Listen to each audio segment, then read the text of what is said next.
So here to solve this classic Sudoku themed around diamonds, and as I tend to do, I'm going to look in sets of rows for repeated digits. I see 2s and 3s, so I'm putting 2s and 3s up here. There's already 3 down below, so I got 3 with this 2.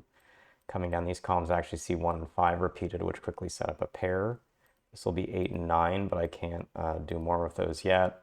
Looking across, I got 2 1s, 2 3s, 2 6s, so a lot to actually use there. The 6s, the 1s, and the 3s force these things. These 2 6s mean there's a 6 up top, and is there more to do with that? I got 2 2s, so that's 2 2s. I actually have 2 3s, so I'm forming more of these pairs actually, and that's going to block off this column, which will probably help us pretty fast.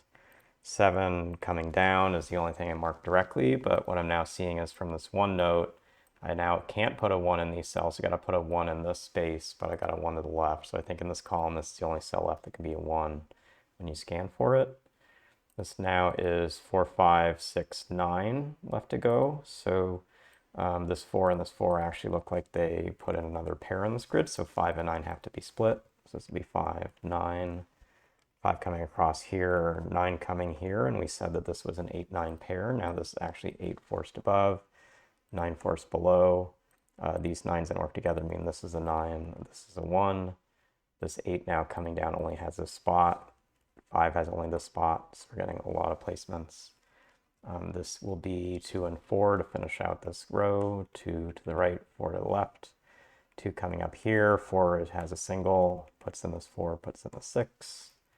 That leaves us with 8 and 9 for this top row. 8's already down below in that space, so 9 is to the left, 8 to the right. This is last space for an 8. Puts an 8 note in one of these cells.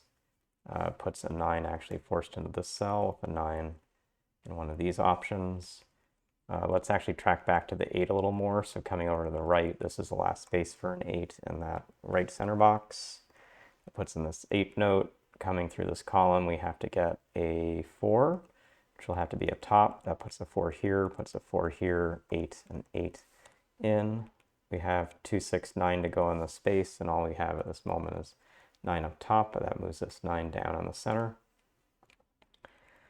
Trying to see if we can do something more. Actually, I think the fact that 2 is in the 4th and 6th row, and that's also true over here, puts this 2 down, which may help us because we now have 1, 5, 7 across the center. We also have 1, 5, 7 over here, so we have a fair amount of symmetry with those. Got a 3 in these spaces. Actually, this row is already finished, so we can just put in that 7, put in the 7, put in the 7. And that means in the top there's a 7 in one of these two cells. We've got 1 and 6 here, but actually the 1 is now forced, so 1, 7, 5, 6 all pop in quickly. The 5 forces a 5, 3, puts in this 3, puts in this 5. That means this is a 5, 1.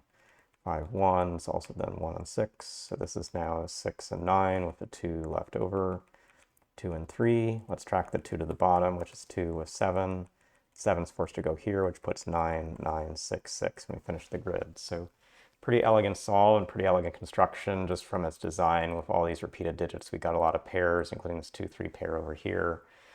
Some other pairs like this 1, 5 over here, and those set up the structure where we could have gradually worked through limited spots for the different digits. Even this 4, 6 in the corner set a lot of stuff up. And so as we were tracking digit by digit, we were gradually eliminating to get naked and hidden singles for the rest of the puzzle. So all straightforward steps, but depending on how well you were at tracking the different digits and using notation, it might have been pretty tricky midweek puzzles. So I hope you got something from watching me solve this video, and we'll see you again soon.